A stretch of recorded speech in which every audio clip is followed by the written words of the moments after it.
So we have a new material that allows to have a very high power density in terms of how quickly energy can go in and go out. So the recharging time is an order of magnitude faster than anything else out there. So you can charge a battery in like 2 to 3 minutes without having to cool it because it does not generate that much heat in the first place, right? What we enable is very high uptime for these robots.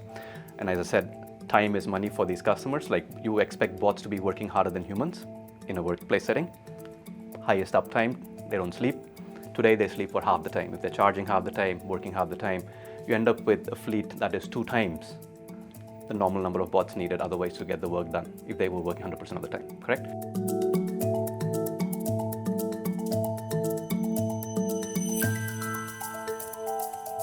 Can European battery innovators really compete with China? I'm Jacopo Dettoni. This is the CEO series by FDI Intelligence. And today I'm excited to be here with someone that has really pushed the boundaries of what a British startup can achieve in the realm of battery innovation. Dr. Sai Shivareddy, alongside his business partner Dame Claire Gray, has turned Nyobolt, a spin-out from the University of Cambridge, into a rare European battery unicorn. Dr. Shivareddy, welcome to the show. Thank you so much for having me.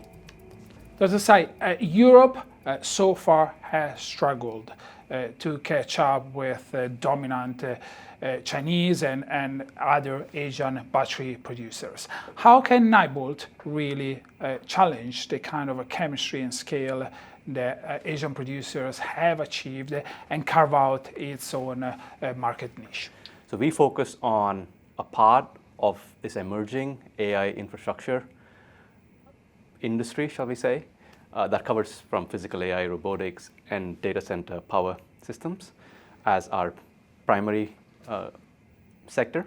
And this is a new sector that did not exist a decade ago.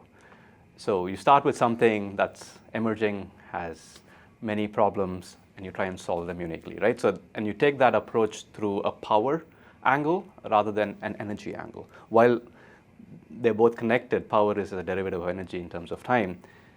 How the energy storage technologies empower these new industries and what kind of technologies behind that, essentially the materials layers below that, enable them, and they're directly linked to the problem we are solving. So the story for Nyobolt is essentially a new materials discovery when we were doing research in Cambridge, and our backgrounds, my background and my co-founder's background, Professor Dame Claire Gray, we have looked at materials for a good part of 2 decades of how to improve the charge capability of a battery, and then how to solve problems that are emerging in the application space. So it's essentially a vertically integrated outlook to problem solving in the emerging power requirements. So in a nutshell, what is the competitive advantage of Nyobolt's batteries? So we have a new material that allows to have a very high power density in terms of how quickly energy can go in and go out. So the recharging time is an order of magnitude faster than anything else out there.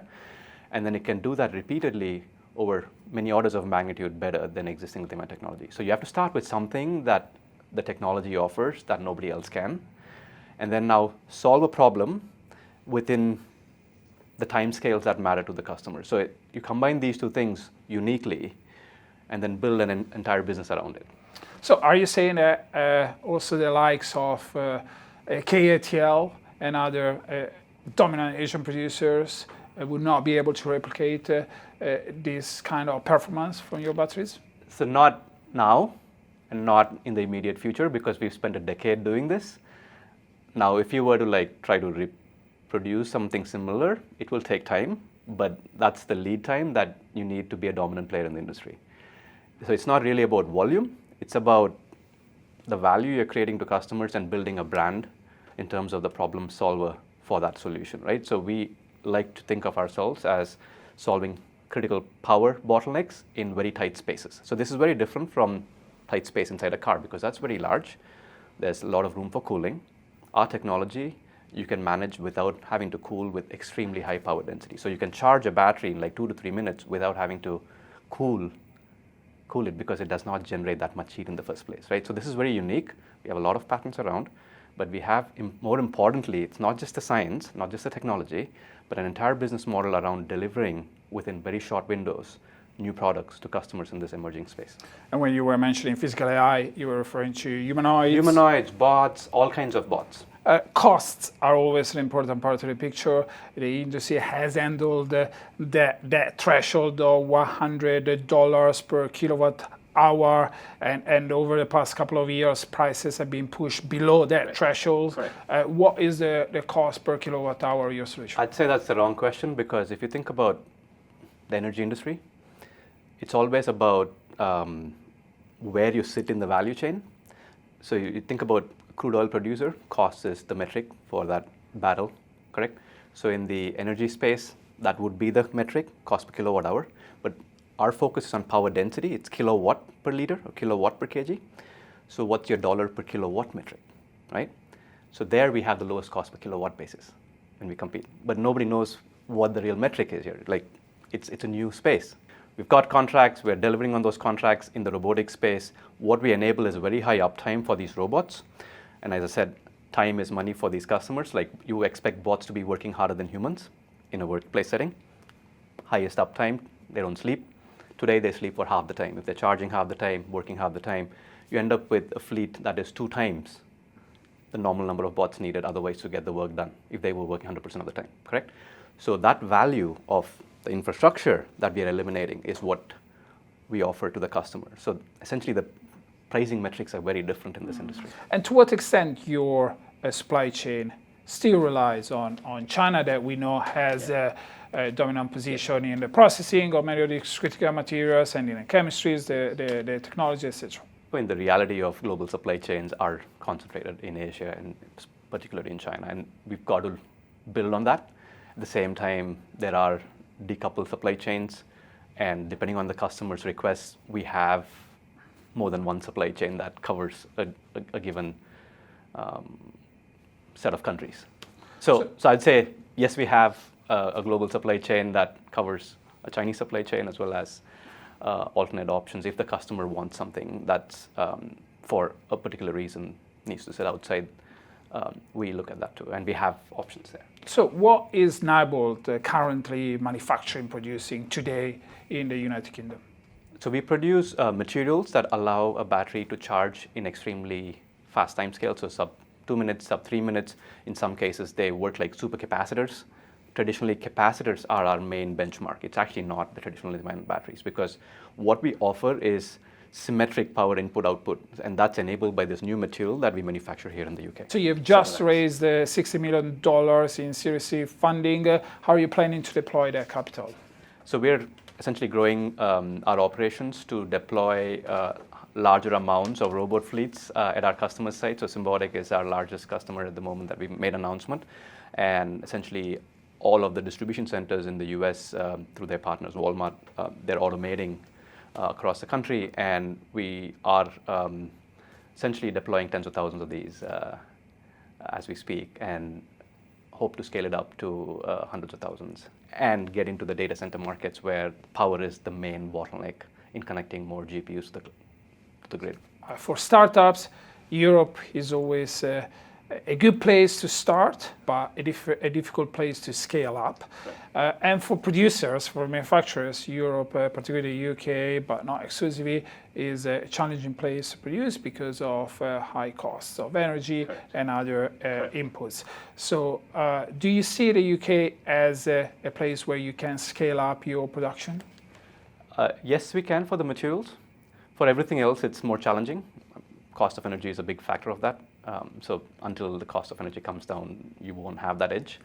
But as we focus on very high value applications, and these very high value applications are linked very little to the cost of your precursor and the cost of goods sold. So essentially when I said like kilowatt per liter, it's a new metric people don't even understand in terms of where the real value is. So there we have essentially dollars per kilowatt metrics that are still lower than anywhere else in the world. So we can afford to make that in Europe. But to go fast, you have to leverage existing capacities around the world, and that's what we do today. So we are in Asia, big time on the manufacturing side, to scale a factor of 10 today, but then if you were to do a factor of 100, then you plan long term to do that very close to where your customer is. What would it take for Nyobolt to keep its R&D and its main base in the UK? So, well, on day one, my main business is in the US. Has a global perspective from day one. It was not like, let's find the local markets. There's none. So for technology companies, usually it's a global market on day one. And that approach has helped us really win while everything around Europe was not really as attractive, right? Like EVs, if you look at it, supply chains did not exist. So it's really look at a global market, because if you really want to be a large dominant player in the world, you've got to have that global focus and play to the strengths that we have today here in the country and in the near term. There are strengths in talent, and usually business is always a vector sum of its talents or people. And we have some of the strongest, the highest density of talent in AI, in materials, in research in the world, and that has multi-decade advantage across many other places. So I think leveraging that part combined with global supply chains and all these dynamic forces that shape outcomes in terms of how you can deliver fast enough to your customers to keep doing that repeatedly and stay ahead of the curve, right? As I said, you have to do all those things at the same time. So we like to think of ourselves as doing that and doing it well. Initially, Nyobolt also had a focus on supply batteries for electric vehicles, as well as other European newly funded companies. We all know, we are all familiar with the case of Northvolt. Do European companies still have a chance to compete in that space, or the best chance for Europe is just really to bring over supply chains from China and Korea and elsewhere, and try to trigger that sort of like knowledge sharing and knowledge transfer via foreign direct investment? So we'd like to think that it has not sailed, or that ship has not sailed. But in the near term, that ship has sailed, clearly. Long term, depending on how many decade outlook you look at it, there are going to be huge opportunities as they relate to the availability of raw materials when they come from recycling. So I see recycling part as a big part of how you can shore those supply chains, onshore those supply chains here. And I think partnering with companies that already do this well is a smart thing to do.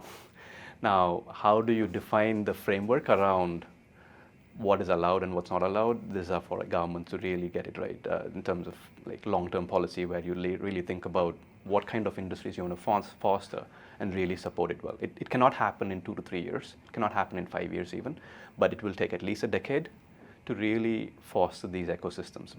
They're really entire supply chains and ecosystems of talent and people who need to be trained. It's happening. It'll take time. Okay, fantastic. Dr. Sai Shivareddy, CEO of Nyobolt, thank you for being with us today. Thank you so much for having me. Thank you everyone for watching. If you want to keep up with all our content, please like and subscribe to our YouTube channel and follow our website, fdiintelligence.com. Until the next time.